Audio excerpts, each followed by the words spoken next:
Beyond the palace, Hemi-powered drones scream down the boulevard. Girls comb their hair in rear-view mirrors, and the boys try to look so hard. The amusement park rises bold and stark. Kids are huddled on the beach in the mist. I want to die with you, Wendy, on the streets tonight, in an everlasting kiss.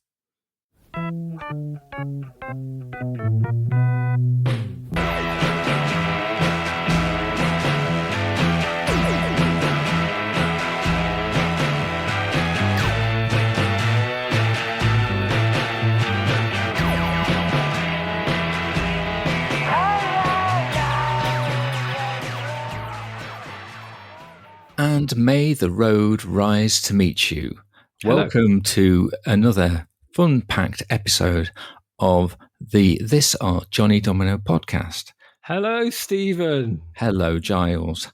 We're brothers, and basically we've been long-time musical collaborators, haven't we, Steve? Yes. Long-time collaborators. And long time, let's be honest, we were enemies for a long time in our childhood. So kind of passive enemies, just like grudging annoyance. Do you not think that's how the relationship continues to this day, really? It depends. At the moment, I feel like I'm recording this in Satan's sweaty butt crack because it's hotter than hell.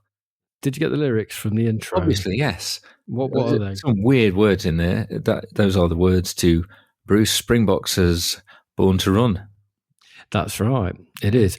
But you know what? I was doing the lyrics of the Frankie Goes to Hollywood version because I think that version's better, controversially. What do you think? Well, that was the first version we heard. Can you remember when we bought that album? I do remember that album called Welcome to the Pleasure Dome, 1984. But I remember when we bought it, I think we went halves on it because it was expensive. It was a double. And I believe that when Dad saw some of the photos on the inner sleeve, particularly when Paul Rutherford's got his hands down the front of his Jean Genet boxer shorts, I think Dad wanted to take it back. Yeah. I don't think he was that keen on that bit where Prince Charles is talking about orgasms either. Well, he probably never heard that bit. Good album, though. Pretty good, bit overlong, let's be honest. I don't know, man. It's good. I've been thinking about it a lot because I've been reading a book by Trevor Horn, the producer of said album. And it's kind of like a musical autobiography called Trevor Horn Adventures in Modern Recording. And it's a really good book. I'm enjoying it very much. In fact, I've read it all. I've enjoyed it very much. Cool. It's good. And I chose to read the book because I watched, and this is another link, I've watched the Adam Curtis series that's on iPlayer at the moment called Shifty. Have you watched it? I'm about 3.5, 4 episodes into it. Because Trevor Horn features in that, doesn't he? I really like Adam Curtis' stuff. I'm missing his voice. Yeah, he doesn't talk in this series. Not at all, no. And it's quite tiring because you've got to look at everything while it's on, and it's quite. That sounds such a whack thing to say, but you've got to concentrate, which is what he wants. He wants you to concentrate. Yeah, it's like all his stuff. It's really intense and good. Yeah, but Trevor Horn features in it because basically, Trevor Horn invents the 80s sound of music, basically, because he was the first guy to get a Fairlight in this country and figure out how to use it. Well, yeah, and I think isn't Adam Curtis' point about the fact that he's basically invented the end of the band? Kind of, yeah. Yeah. Some of the best stuff in the book is about him working with Frankie Goes to Hollywood. Yeah. And famously, Frankie Goes to Hollywood didn't really play an awful lot on their records, really. No. Not any of the successful ones, anyway. But he does really give props to the bass player. Oh, God, what's his name? I can't remember his name, man. But he did say that the bass player was good. And, Trevor Horn was a bass player. Yeah. And he could have re-recorded it, but he didn't. He kind of kept a lot of the bass player. That's cool. We really did quite like Frankie Goes to Hollywood for a while, like the rest of the country. Yeah. I remember being very, very scared by an advert for Two Tribes in Smash Hits, which is a whole page talking about the effects of a nuclear attack and how far the radiation clouds would spread. And I thought, I don't want to think about that. No. But as a band, they were the right kind of sort of scary for me, certainly when I was that age. Yeah. Do you know what I mean? It was like just a bit, it's a bit edgy. And yeah, I didn't really understand any of the sort of imagery really, but it was cool. That was what ZTT did, though, isn't it? Because my favourite band from that period, you must have wanted to smack me because I was an incredibly. I must have been. That would have been unusual. No, but I was such an incredibly pretentious 12-year-old that my favourite band, 12, 13-year-old, my favourite band was Propaganda. Yeah, well, they were good. There's a good chapter about them in the book as well. Cool. Yeah. They decided they didn't want to work with ZTT after their album. A Secret Wish, yeah. The one that was quite successful. They we're too big now. We don't want to work with you. They're now currently residing in the Where Are They Now file, aren't they? Oh, yeah. So he kind of does a little bit of smirking over that. It's a good book. He's quite honest about people in it, in positive ways, but also in sort of slightly, his opinion if he doesn't like somebody or he thinks somebody's a bit of a knob. He does dish the dirt. Cool. There's a really good story about Paul McCartney, actually, which I'm not going to tell you, but you should read the book. It's good. I'll lend it to you. That sounds good. Thank you. Yeah. So that's Trevor Horn, Adventures in Modern Recording. What have you been reading? Well, I've finished a couple of weeks ago the book that my wife bought me called Totally Wired, not about the fall, though. It's about the rise and fall of the music press. Oh, yeah. And one of my favourite facts was in like the opening pages.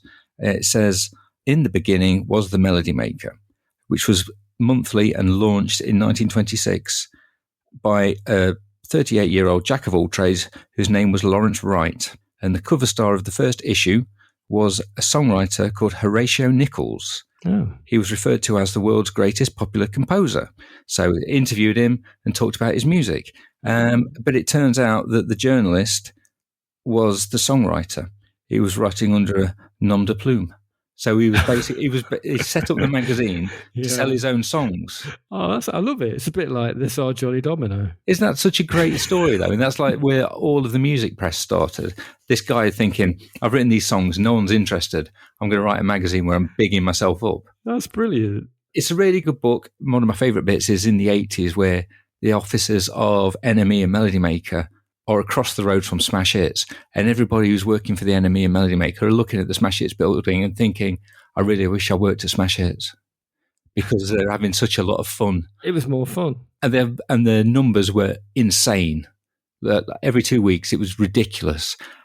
One thing that's interesting, I thought it was interesting, there was a dance-focused magazine called Boys Own, which is Andy Weatherall, that kind of stuff.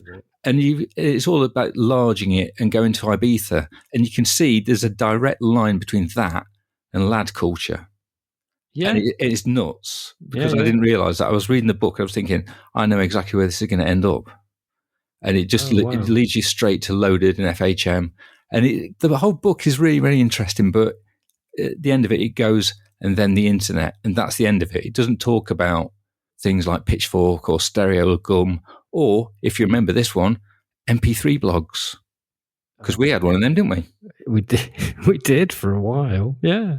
That was a bit of a weird period in history as well, wasn't it? I thought that was cool. It was cool. We just picked a song and went, we like this band. Here's a song.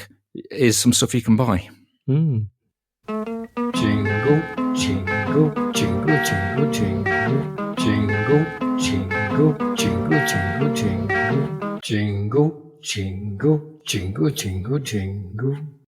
This is This Are Johnny Domino. As we may have mentioned already, we talk a lot about songs that we've recorded in the past. We talk about new songs that are going on and people that were playing gigs with us back in the day. And we're doing one of each of those in this episode.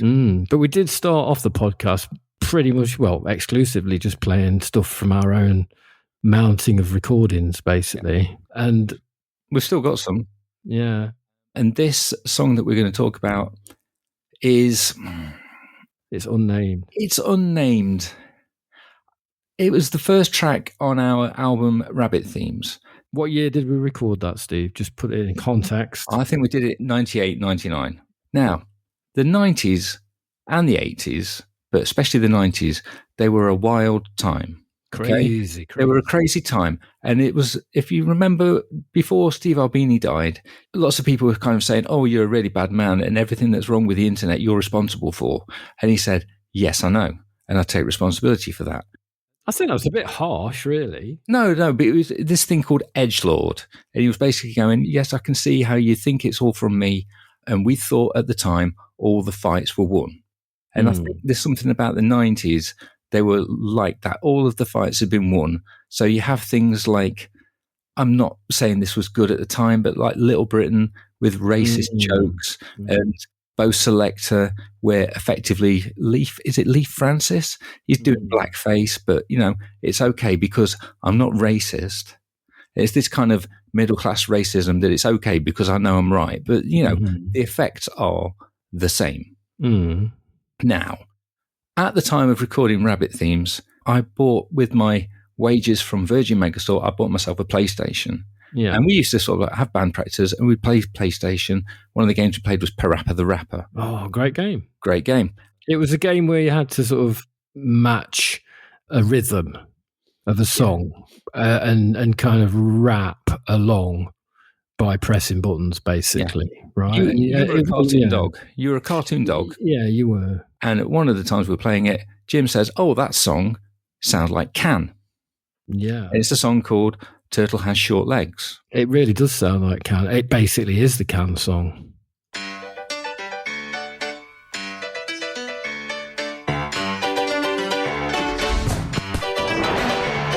All right, we're here, just sitting in the car. I want you to show me if you can get far.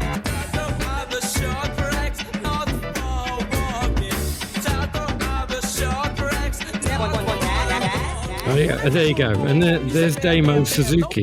Yes. Of Can. Step on the gas. Step on the gas. Step on the brake.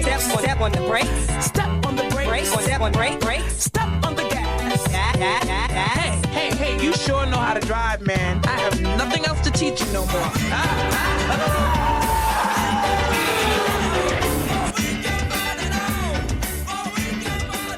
No, he was not on Parappa the Rapper, the game. That was like something that you've put together there. But it was exactly the same song, basically. Yeah. And we wrote this song that we thought sounded a bit like Can. It didn't sound like Can. It didn't sound like Can.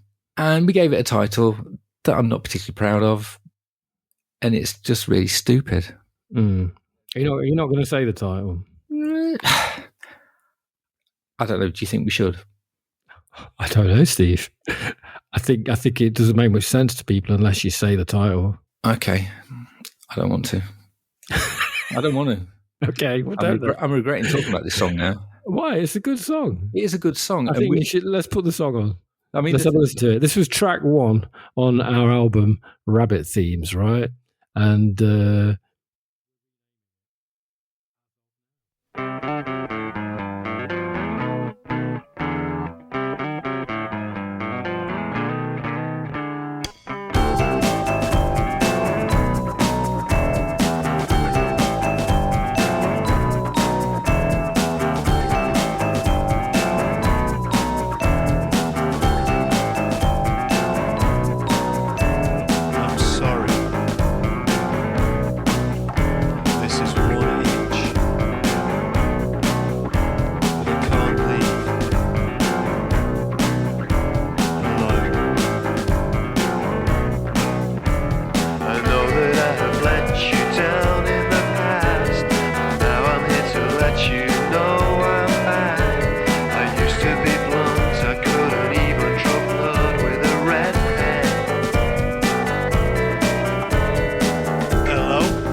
There's more Snickers and more delay. I am running on the spot. I am on my way. Hi, I'm Stevie.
There you go.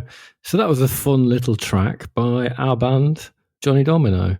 And it was called Turtle Reg, which was an oh so funny joke based on the idea that we thought that Damo Suzuki sounded like he was saying Turtle Reg on the Can song.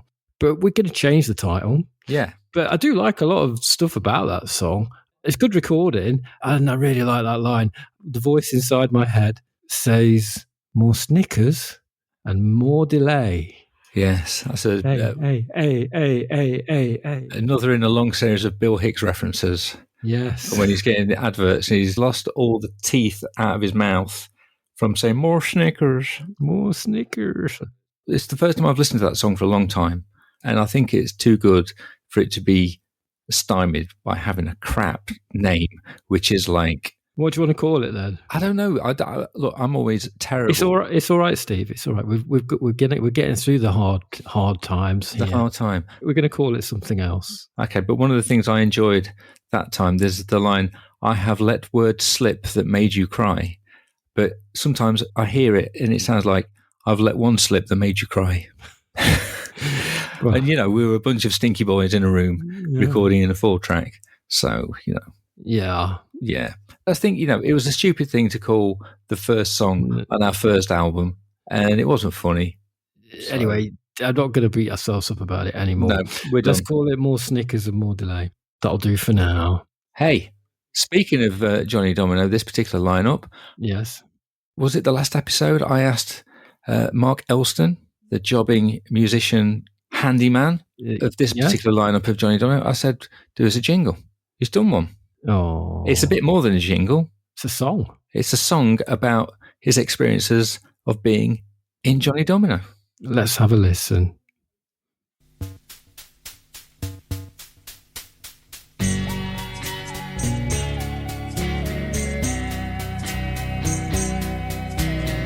Johnny Domino sideman, it's a wonderful thing to be.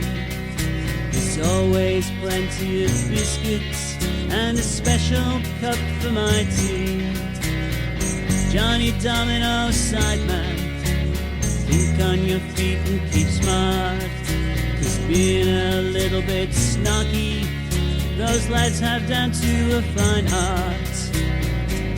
Midweek evenings, a cozy place to be, an excuse to buy lots of second-hand crap, laughs and creativity. Johnny Domino sideman, in the right place, the right time, 'cause being in an East Midlands arty rock band would suit me just fine. Johnny Domino sideman, it's a wonderful thing to be. There's always plenty of biscuits and a special, oh so special, cup for my tea. Johnny Domino sideman,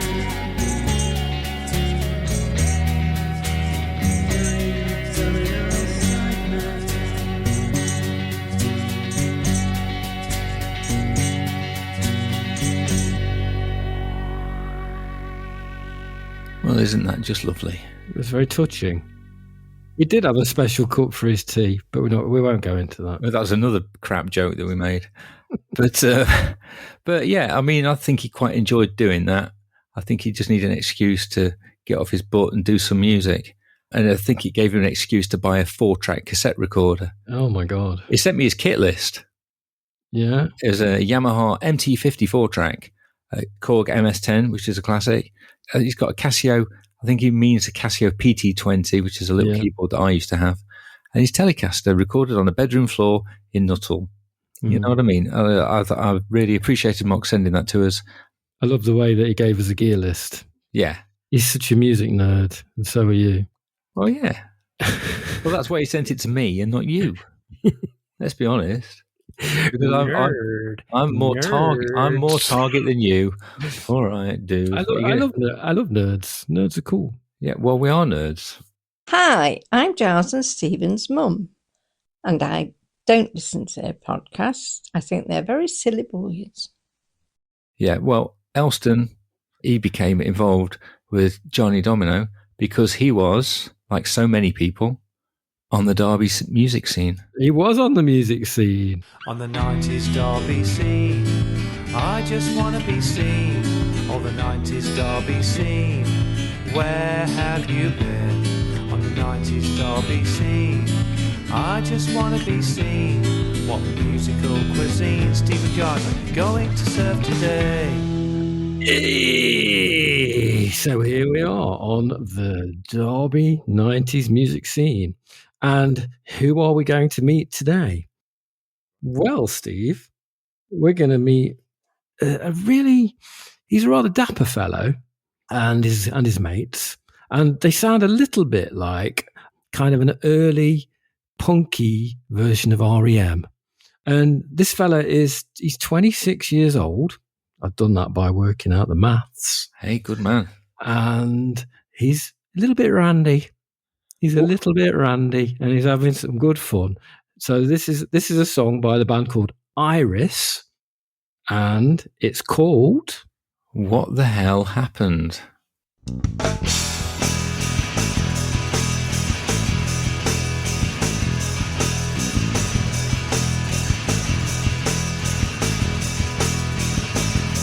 In 72, I was brand new and born into this world, mystified by the light of day. Get away. It's 98, and the last thing that I want is to be late. Count the candles on the cake, blow them out, celebrate. Oh, what the hell? I'm sorry for myself. How do you live to that? Just getting old and fat. Always thoughts of the I do. You better not find out how it reminds me of you. Calm down, it's easy to explain. A change is gonna come, we'll never be the same.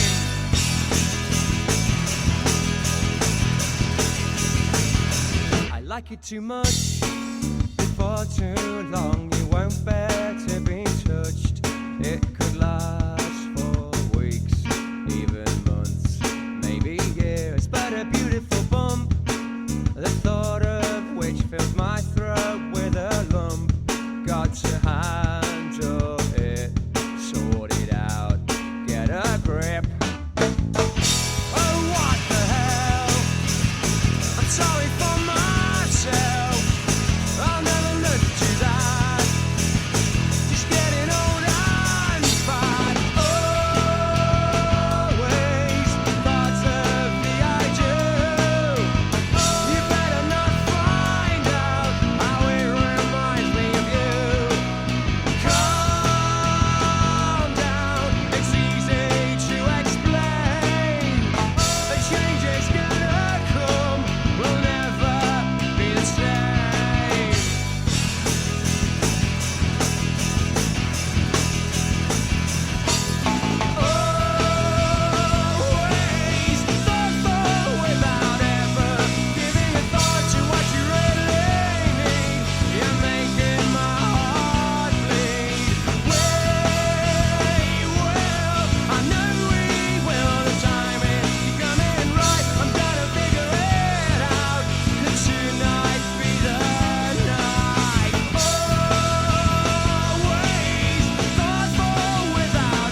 though. It's good. It's catchy.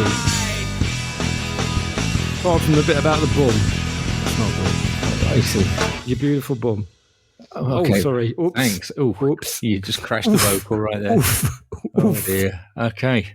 I'm really liking that song at the moment. I've been listening to that one a lot on my headphones while I've been walking the dog. I think it's got a really nice sound and I really enjoyed it. I think it's awful. That's not what you said. Yes, I know. They're not the words that you used. Yes, I think I used. All right. I think it's fucking awful. There you go. But my main memory of Iris, right? Right. Steady on. Go on then. I'm sure that they were very nice blokes. Okay. Well, I don't know anything about them. I don't remember. I know they were on the Derby scene. Can you remember that we used to rehearse in Cable's stinky practice room, the bakery, right? Yes. And where all of Cable's gear was set up, these massive amps, massive drum kit. And we used to squeeze in, set up our gear and rehearse in there. But Cable also owned the rehearsal room upstairs, which was light and airy and very, very nice. And Iris rehearsed above us on a Sunday afternoon. And I remember hearing their fiddly-diddly bass lines coming through the floor. A bit like REM. Like REM, yes. It's a bit of a Mike Mills thing going on. What? How come they had the better room then? I don't know. Because they paid for it. They probably paid. I mean, Cable just thought we'll have the stinky room, probably make a bit more money from hiring out the nicer room. And we were just the suckers who paid for it on a Sunday afternoon. Okay. You're not bitter. No, not at all. That's where we forged our weird music. Do you remember anything about Iris then? Anything else about Iris? Not really, no. I don't think we met them. I don't remember meeting them. No, but I think the bass player is a guy called Wayne Walker. And in one of my many, many arts marketing jobs, one of the venues I worked at, we had a company in residence that was Wayne Walker and his partner. And they were like a circusy theatre group. And they did a Christmas show about 3 lighthouse keepers. And it was very good. Oh, I've been thinking about lighthouse keepers a lot. I'll tell you about that in a bit. But Iris, that was a song that was on a compilation from 1999 called Home Cooking. I really liked that song. It was good. I know you're not that keen, but I enjoyed it. I enjoyed the vibe on the Derby scene. And if Iris are out there, and if any of them are listening... Well, they're probably not anymore. Any friends... yeah, okay, maybe. Any friends of Iris are listening, get in touch. Get in touch with me, not Steve, perhaps. Yeah. Anyway, you're going to have a little jingle then, and you're going to ask me what you've been up to, Giles, or something like that. The This Are Johnny Domino podcast. It's got bongos. So what you been up to, Giles, or something like that? Well, I've been watching a lot of telly. Ooh. What you been watching? Mainly Celebrity SOS. Not Celebrity. Celebrity SAS. Okay. Yeah. Celebrity SAS. It's not called that, is it? What's it called? Let me just do that bit again. Hold on. Okay. That's because I didn't write my notes properly. Let me get the name of the program. It's not Celebrity Shark Tank, is it? Please don't keep this in the edit. Okay. ESOS. Oh, that's it. Right. Okay. Ask me what I've been doing again. So what you've been doing again? Do it properly. Do it properly. Okay. Just. So, Giles, what have you been doing? What in the last few minutes? Recently. You've been trying to remember the name of this TV program. Please don't include that in the edit. I have been watching quite a lot of telly, and I've been watching mainly Celebrity SAS Who Dares Wins, mainly because I quite like watching people crying because they're being shouted at by really big men. Okay. I've quite enjoyed that a lot. I've been rewatching Game of Thrones again. Really? Oh, yeah, all the way through. Yeah. The final season, it doesn't really get better, but I kind of appreciate aspects of it more. Mm. the second time round. And I went out to see a film, and this is another one of our things where we kind of review a film that people either don't go and see or they've already seen. And this is a film called Friendship, starring Tim Robinson of the TV program I Think You Should Leave. I mean, this is scintillating podcast. You're Is it? groping for the names of things. Tim Robinson. Is his It name is. Tim Robinson? It is You Tim see, I'm Robinson. not even sure it is. Bloody hell. I did write some notes. I've had a really tough day, actually. You can't even. Normally, when I'm writing notes for the podcast, I do loads. But today I've been really busy. I'll explain why later. Right, okay. It's Tim Robinson is the name of the guy. And the program is called I Think You Should Leave. There you go. So I did get it. Yeah. I just sounded unsure. Anyway, I went to see this film, and it's a really weird film. There you go. That's my review. Excellent. No, it's a really strange film. It's about male friendship. And it's a little bit like a fatal. It starts off being like a kind of version of Fatal Attraction, but to do with male friendship. And Tim Robinson's character gets obsessed with a character played by Paul Rudd, who is brilliant in it. He's such a good comic actor. Yeah. But it gets much stranger than that. You sort of think you know where it's going as a film, but then it kind of goes in very odd directions. And I watched it in such a weird. I was in quite a weird mood anyway, because I went to see it on a Saturday afternoon at the Broadway Cinema in Nottingham, and it was the afternoon of Nottingham Pride. Right. Okay. So to make my way to the cinema, I had to make my way through crowds of rainbow-coloured people as a rather grumpy, middle-aged man on my own. Yeah. And then went to see this film about male friendship that was quite disturbing, actually. Yeah. As well as being quite funny in places. Yeah. I would recommend you seeing it, I think. It is kind of interesting. Yeah, well, I think we spoke before I went to see that film Pavements, and there was a trailer for this film on beforehand, and the trailer looked really interesting, but it said throughout, one of the funniest films I've ever seen. This is the funniest film of the year, and there was not one joke in the trailer. Was not funny. No, it wasn't funny at all. No, that's what I thought. The trailer is not funny. It looked really good. Yeah, it was a film that actually made me laugh out loud in the cinema more than once. Yeah. When I was feeling quite weird. Yeah. So it must have been pretty funny. Yeah. Right. But it leaves you very confused at the end. You don't I didn't really know what to think about it, to be honest, at the end of the film. Cool. I felt a little bit insecure, like my world had been shook. And I didn't know whether I was happy or sad. And then I had to leave the cinema and then walk through all the crowds of people having fun again. So I'd recommend Nottingham Pride, and I would recommend the Friendship film. Yes. But maybe not at the same time. And how do you feel about friendship? What, as a concept? As a concept, I mean, does the film, does it make a good case for having friends? Well, no, it doesn't really work out. I mean, this guy really tries to make friends, and he's a bit of a loser and a bit of an outsider. Yeah. And he's as a lot of men do, struggles to kind of connect with people, and it doesn't really work out for him. No. To be honest. Yeah. So it doesn't make the case.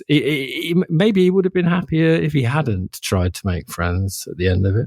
Cool. But it's interesting. Cool. I've got a poem, and it's nothing to do with friendship. Okay. But it is kind of about people, and people that I'm not that keen on. Okay.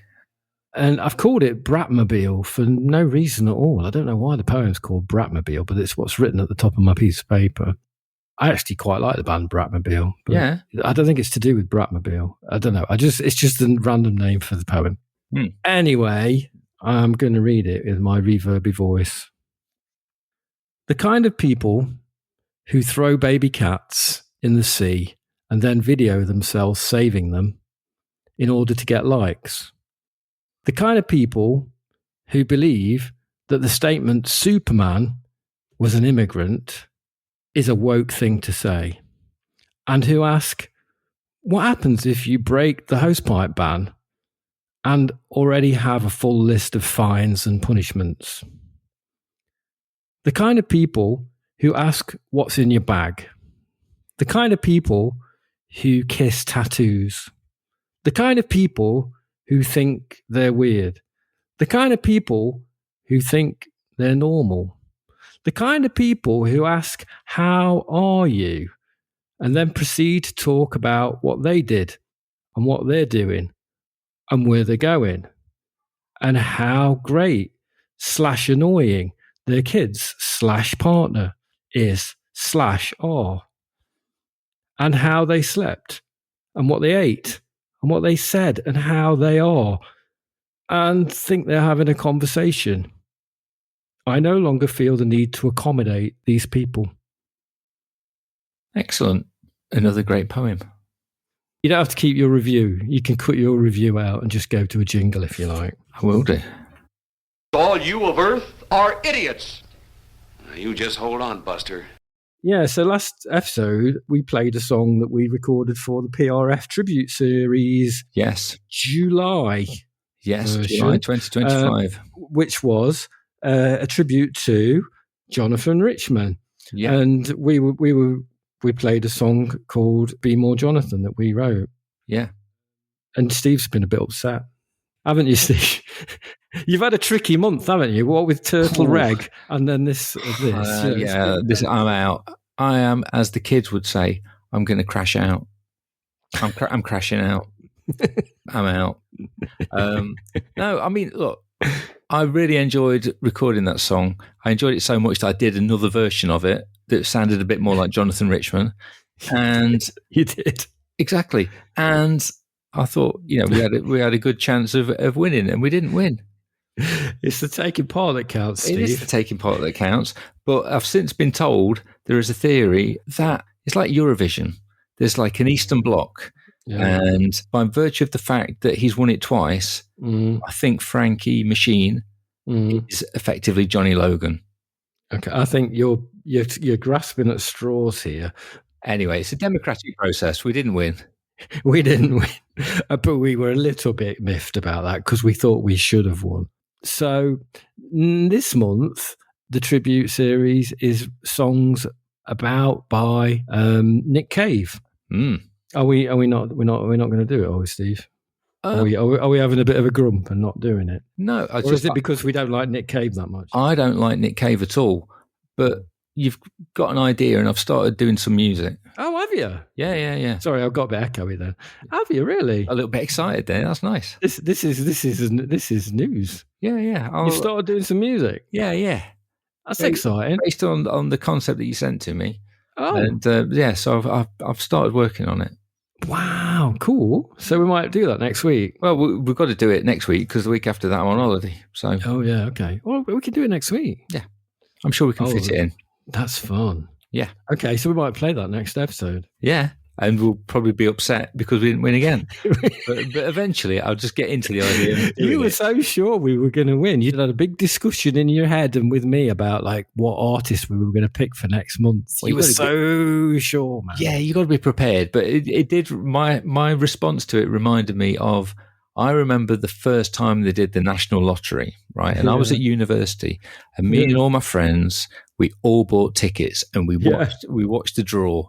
And a girl called Suzanne, she was convinced she was going to win, and she was so upset when she didn't. Spoiler alert: she didn't win, but she was so upset.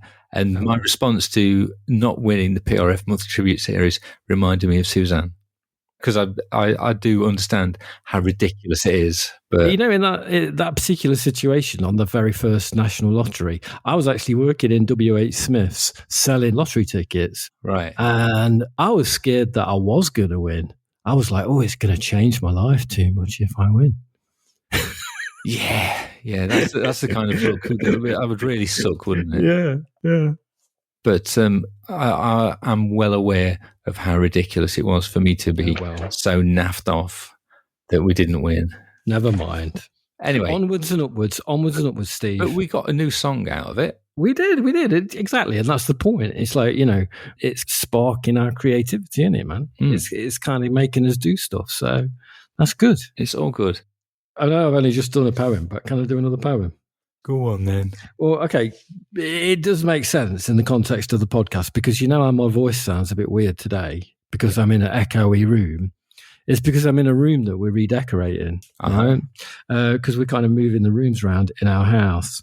And this room that I'm in now was the room that my children had as a bedroom, but they're no longer really children anymore. So I've had to basically take all of the stuff out of the room and we've painted the walls and things. So it's been a bit mental on the hottest day of the year. Yeah. But I wrote a poem about my feelings. It's a little bit emotional, but I'm sure the listeners can cope. Okay. It's called Relics. I didn't expect to confront my own mortality while redecorating their bedroom, picking through discarded school ties and books I gave that were probably read. Broken Lego untouched since last decade. I am a mudlark hunting after the tide has gone. All very well, but under the bed, among the wrappers and cans, I find a Pokemon card next to an empty Durex packet by a Rizzler on a sock. And I am flung into the extreme perspective vertigo of life passing. They are older now, and so am I. All I can do is paint the walls and box up the relics. Perhaps one day they will want to share them with their children. Maybe not the Durex wrapper. Maybe don't keep hold of that. Now I put it all in the box. It's all relic. Oh, I've just dropped my book. Yeah, it's all. No, I haven't put the Durex wrapper in the box. No, that was very poignant. Or the empty Rizzler packet. Yes, that made me laugh. Those boys. They're big fellas now, but it was weird, and it was a real mix of weird stuff that I found in this room. Yeah, and it just made me feel like, whoa, man, time is passing. And time is passing on this podcast. It is. I think it's time to listen to a song. Yes. This is a song which I want to play, which is by a band called ACHB. And they're a Nottingham band. And I met Alex from the band the other week at a gig. And he was doing an acoustic set. And he was doing some really good songs. And he did a song about Long Eaton, which is a town that I work in. And it was a very poignant song about Long Eaton, about kind of not liking it there that much. And anyway, his songwriting really got to me. And I think he's a pretty cool guy. He's a young fella. And this is his band, ACHB, and they're on Bandcamp. And this is a song. And Jesus, I've dropped my book. I can't remember the name of the song. Last Man Standing. Thank you. And I picked it because, and they've got loads of stuff on Bandcamp, I picked it because I really like a song where they give the drummer a workout. And they really do on this song.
They gave me a purpose, a closer inspection.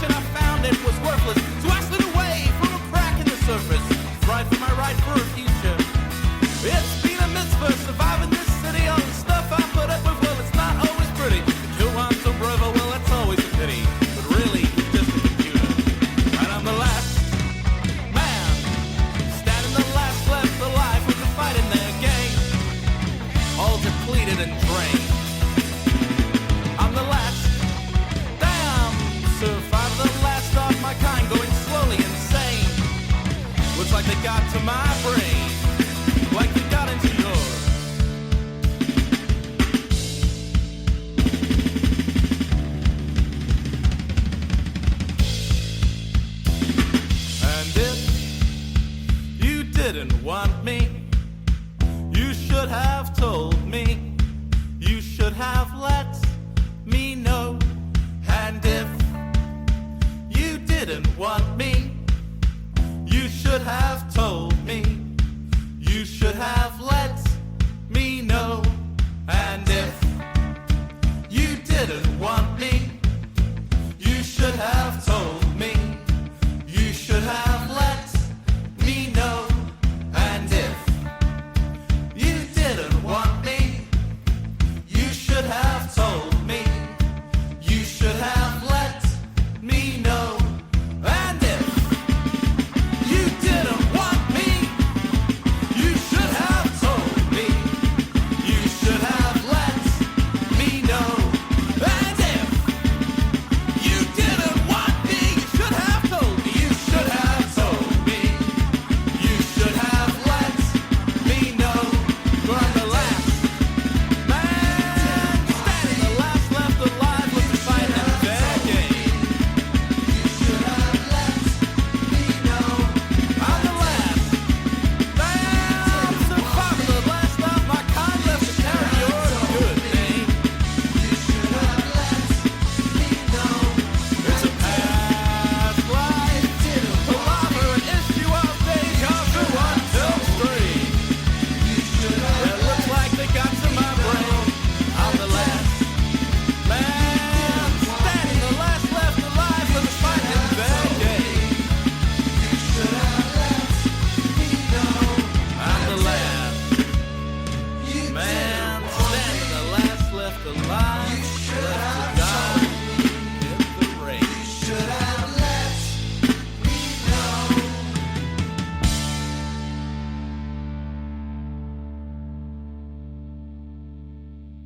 And that was ACHB, Last Man Standing. Alex and Christopher Hale band, apparently. Yeah, I enjoyed that. They're cool. There's some really good stuff to listen to. So I would encourage people to dig into their Bandcamp. Interestingly, Mm-hmm. they've taken their stuff off Spotify. Okay. Lots of people are doing, Steve. Yeah. What are your thoughts about that? It's complicated, isn't it? You know, lots of is. people that I admire, Dear Hoof, I love the Hoof, and they've taken their stuff off there. Loads of people are doing. Yeah. I don't know, man. I mean, you know, obviously the reasons why people are taking stuff off Spotify, do we need to go over that? You know, it's obviously, you know, it's a terrible thing for musicians in terms of getting paid. Yeah. And the money that Spotify is earning is going to causes which are not good. Are horrific, yeah. AI weaponry and stuff. Mm. So, yeah, I don't know, man. I think we need to have a talk about it. Okay. At some point. Let's have a mass debate. As Mrs. Merton would say. Very good, thank you. But yeah, I really like that song. And Alex was a nice chap when I spoke to him. So I'm going to try and keep in touch with him. Nice. And get some more of his stuff when he records some more. I think he's going to, I don't know, this might be just my conjecture, but I think he was going to record some stuff which is just him. I really like his lyrics and his voice, so I hope he does. Excellent.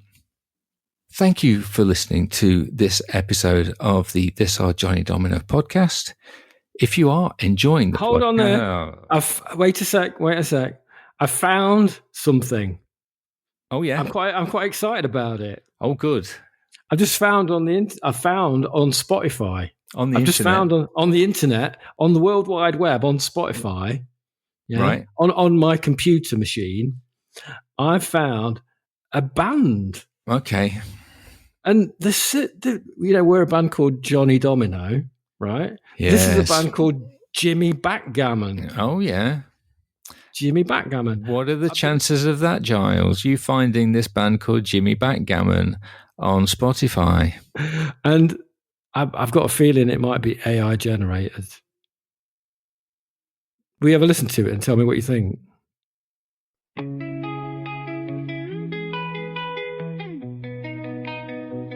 In the corner of the room, the 4-track waits. Memories of late nights, our youthful fates.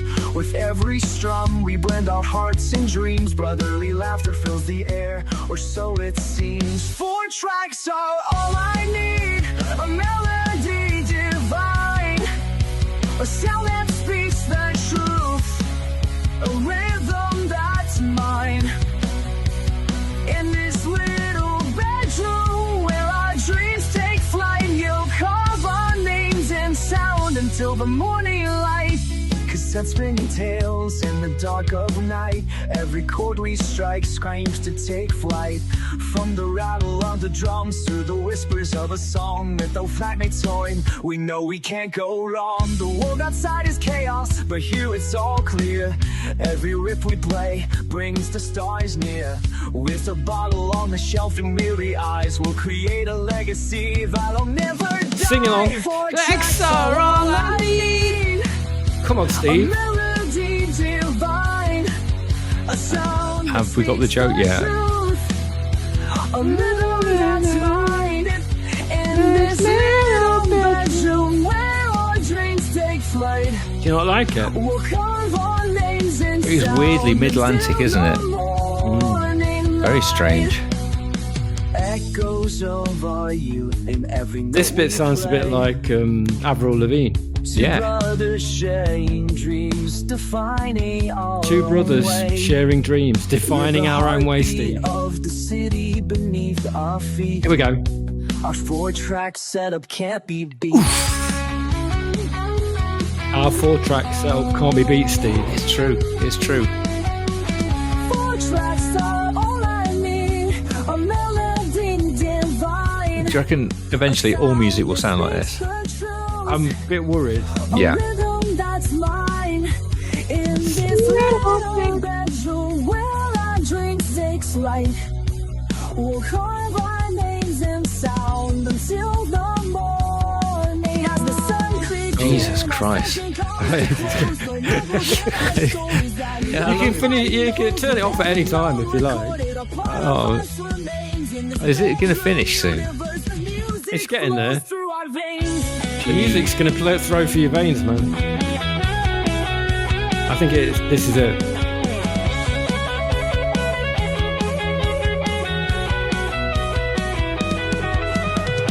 Oh, God almighty. Oh, this is the end.